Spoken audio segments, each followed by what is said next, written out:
Since 1894, the USGA has been creating champions, and more recently, the USGA has been very focused on programs for golfers with disabilities. Not many throughout the industry were focused on this area.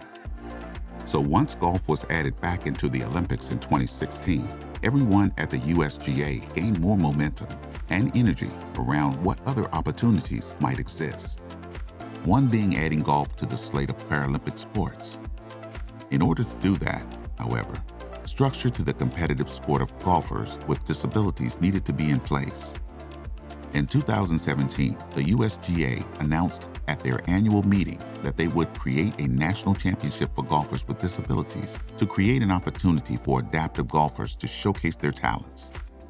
Pinehurst Resort and Country Club immediately came to mind as the location to host the event. Pinehurst has a major international airport about an hour away in Raleigh, North Carolina, and the Pinehurst Resort is very ADA accommodating due to the number of visitors, golfers, and tourists that visit them throughout the year. 96 golfers were selected to play in the USGA's inaugural Adaptive Open. There were 8 disability classifications, and those 8 classifications are the 8 classifications that the International Paralympic Committee and the U.S. Olympic Committee used for all of their games. When it was all said and done, the USGA's 2022 inaugural Adaptive Open meant something special to every single player. Golf is a game for a lifetime, and golf is a game for a lifetime for everyone. And now golfers with disabilities can say, we finally have our major. Yeah, absolutely. Yeah, it's a tremendous honor to be chosen to something like this. And then, once you show up and you just see everything they've got here between the tents and the facilities. Obviously, we're at Pinehurst, a name that is recognized in the golf world all over. But then the volunteers and how eager everybody is to just kind of watch and listen and learn people's stories. It's surreal to be a part of, and it's truly an honor. Absolutely. Yeah, I honestly, when I first got into golf, I was not aware adaptive golf was a thing. I was just out here playing golf, and then it was the local pro at my course that had said, if you've ever heard an organization called the EAGA, which is still run by Bob Buck.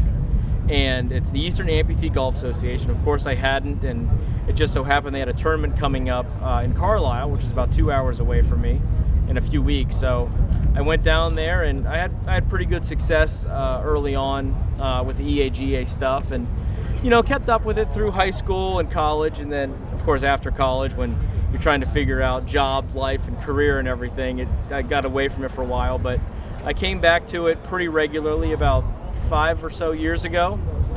Played at a couple nationals. This is obviously the biggest tournament yet, but just steadily growing and seeing all these guys learning their individual stories. I think I have an interesting story as a single BK on my left leg, and I get out here and I'm like, I am one of the least handicapped people that are out here, and yet we're all out here competing, trying to win, grinding out here in the 90 degree heat index, but we're all here for the same reason, which is cool.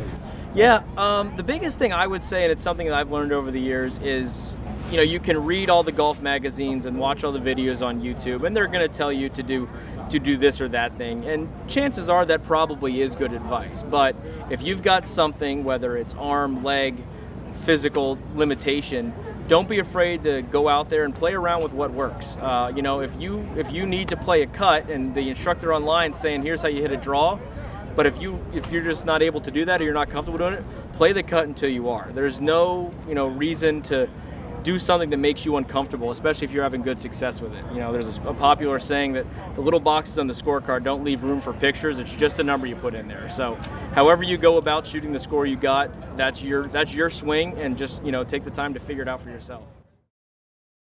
I think just be patient, right? I first started 5 years ago, and I didn't hit the ball like I am now, right? It took me a while to even hit the ball consistently, or then to hit it straight consistently. So, right, just being patient with yourself and just being patient with the game. Game of golf is a slow game, and it's just something you gotta work on all the time. Yeah, so there's 8 impairments. I'm in the arm impairment, and there's only 4 of us. But again, I'm playing against, there's a huge age gap. I'm the youngest of everybody, but the youngest have my impairment versus playing against very experienced women. His name is John Bell. He's a great guy. We're really good friends. He knows what he's doing. I trust him for the most part, right? Maybe get some few vetoes by myself, right? But yeah, my support system is really good. I got a lot of coaches out there who just want me to succeed. A lot of family and friends who I've been texting this week, and just a lot of great friends I know I'll have a lot of conversations with when I get back home. I say go for it. You know, don't let anything hold you back. Don't let anybody tell you can't do something, because, you know, in this world, you can do anything you put your mind to. I know it sounds cliched, but I do think that it is important for kids to have that confidence to say, hey, you know what, I can do that. Hey, I can hit that, or I can be there. I know I can do it. And if they have that mindset, nothing will hold them back. Because, you know, not all of us, there's a lot of us that are really good at golf. There's a lot of us that are, you know, fairly good from the back tees. And I think that what this means to the adaptive community is it allows them to showcase their skills. And because there are a lot of good players out here. Like, I'm just like flabbergasted how many good players there are. And I live in a small town, so I'm very sheltered on the competition and the competitive levels. I didn't even know there was like disabled opens. I didn't know there was adaptive opens, even other than the USGA, you know, inaugural. So I didn't know anything about it until I met a lot of the guys and the gals, and they told me, well, this is what they're doing. I'm like, whoa, I didn't know that was such a thing. And the funniest thing is, I mean, I don't have time to do it because I got to work, right? But for some of these folks, this is their job, and I think that's awesome. I mean, why not take advantage of what you're good at and what you're passionate about? Well, most of them are the big companies are starting to catch on now. Like, I know Ping, which sponsored the U.S. Disabled Open with Jason Faircloth, they have a whole research department they're working on. Like, there's a couple of guys, Brandon out here, he plays with like a paddle, you know, under his arms, because he has, and so, you know, they're working on stuff like that. And then they're helping, you know, like the one-arm guys with, you know, just different ways to hold the clubs and stuff. So there's a lot of research and development going on. So, oh no, there's just people that are still learning, you know, learning about adaptive golf.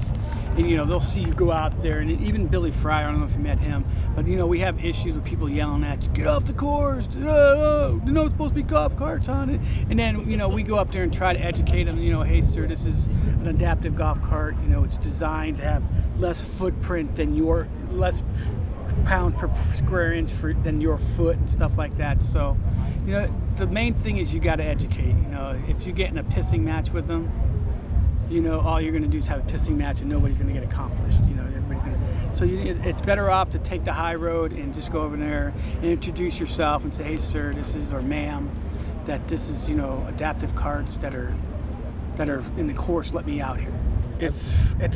You'll fall in love. It's the most, I'd say it's the most healthiest drug you can find. So if you need a drug, I recommend you getting out there and getting yourself a set of clubs and going at it, because every time you go by the golf course, your car's going to want to turn that way. It's not going to want to go the other way your wife tells you to go, or your husband, whatever. You know, it's epic, and to say the least. It's something that I never dreamt would happen to me, to be able to come and play here and be in the inaugural. I just, again, I'm speechless, because it's me. You know, I play for a hobby, and to come here and have my name in the practice rounds and have my name on the scores, or to make TV, is just, it's amazing. Yep. Do it. You know, if you're unsure about yourself, don't be. Find the confidence. You know, I was lacking that for a while until I picked up my first club, had that sweet contact, and you know what? Everyone's going to have bad rounds. Everyone's going to have a duff here or there. The pros do. Just get up and try and enjoy. Once you have friends around you, positive energy, and the beautiful outdoors, your game's going to come. Believe in yourself, because if you don't, you have to. You're the one that's driving it. Don't be afraid of starting. Limits are only in your head. You can do it. It's great to be here in the golf course. It's great to share with your golf companions. It's great to be at the sun. Golf is a great sport, and it's definitely one of the most inclusive sports in the world. Limits are only in your head, not in your body. You know, usually when I play in my blind golf tournaments, there's only 2 competitors in each group, which moves it a little bit quicker, which is nice. and you're only worrying about one other person.